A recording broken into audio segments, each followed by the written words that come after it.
In this work, we are enhancing photorealism enhancement. To understand what that means, let us have a look at some footage from the game Grand Theft Auto 5. The game looks great, but it is not quite photorealistic. Let us now turn on our method. Our method modifies the images from the game to look more realistic. It is a convolutional network which produces images frame by frame and can be run at interactive rates. This model was trained to translate GTA 5 to the Cityscapes dataset. Cityscapes contains mostly images of German cities recorded with an automotive-grade camera. Here are a few examples from the dataset. With a model of reality induced by cityscapes, our method paves the roads with smoother asphalt, increases the glossiness of car paint, and greens the sun-dried hills of GTA's California.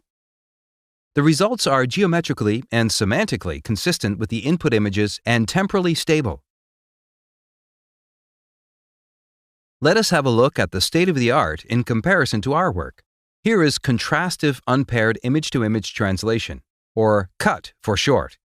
CUT is less temporally stable and hallucinates objects, such as trees in the sky or Mercedes stars on the hood of the car. Here's another state-of-the-art approach. Similar to CUT, TSIT is less temporally stable and adds many artifacts to the images. Let us now look at our method in detail to understand why it is more stable and produces less artifacts. Our method takes a rendered image from the game and passes it through an image enhancement network to produce an enhanced image. We further extract a set of rendering buffers, called G-buffers, produced by the game engine. G-buffers contain geometric information such as surface normals or distance to the camera, material information such as albedo or glossiness. They may also contain information about the lighting in a scene.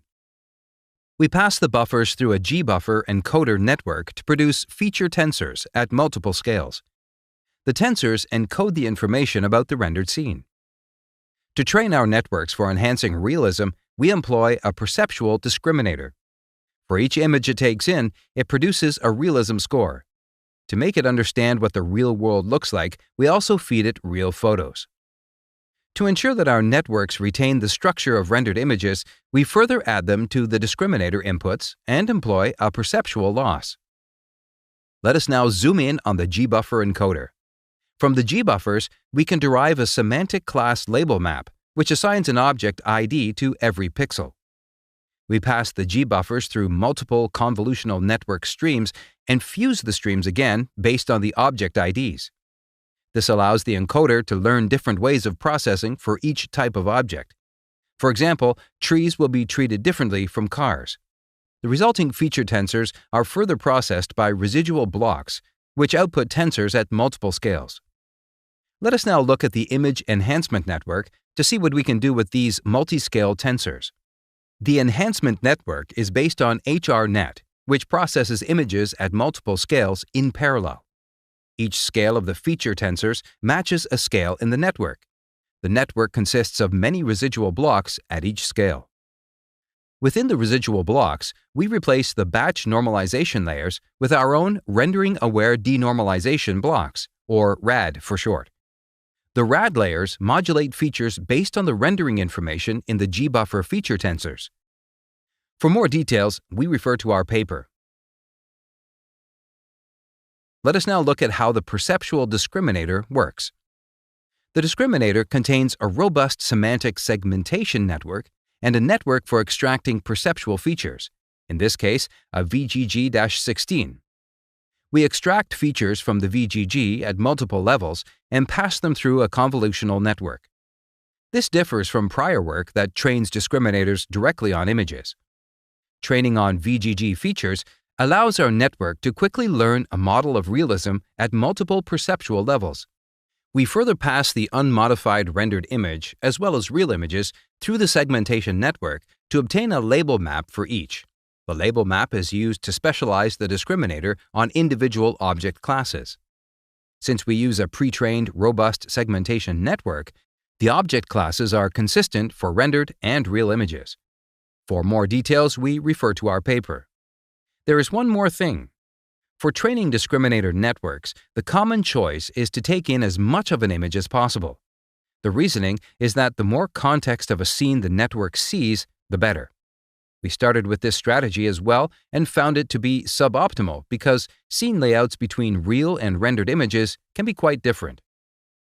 Here we see the probabilities for each pixel to contain a certain type of object. The top row shows cityscapes, the bottom GTA 5. Images from GTA contain much more sky at the top, where cityscapes images contain vegetation. Images from cityscapes have a Mercedes star at the bottom. If we train our network with full images from both datasets, it will start adding Mercedes stars and place trees in the sky. We observe this effect in many other approaches. One part of our solution is to decrease the field of view for the network and show it corresponding scenes from both datasets. When training our network, we sample rendered and real image patches that roughly contain the same things. This is done automatically and requires no access to semantic label maps.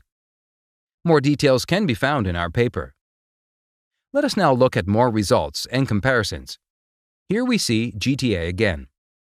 And on the right, the results produced by our method.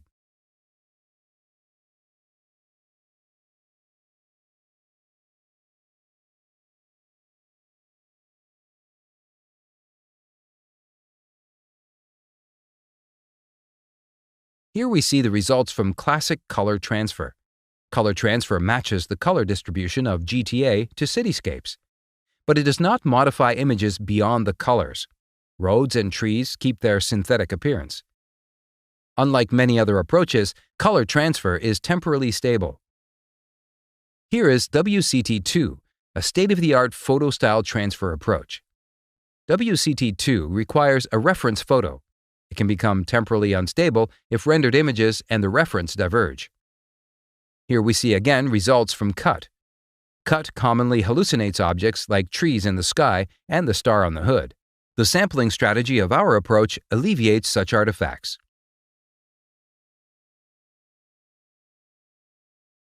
Here we see TSIT, an image-to-image translation approach. TSIT also requires a favorable reference photo, which may cause artifacts and temporal instability if rendered images and the reference diverge.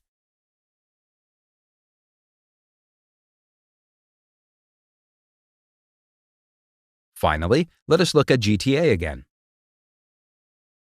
And here's our method trained on the Mapillary Vistas dataset. Vistas features diverse images from around the world recorded with different types of cameras. Our method captures the style of this dataset with its vibrant colors while keeping the semantic and geometric content of the underlying game.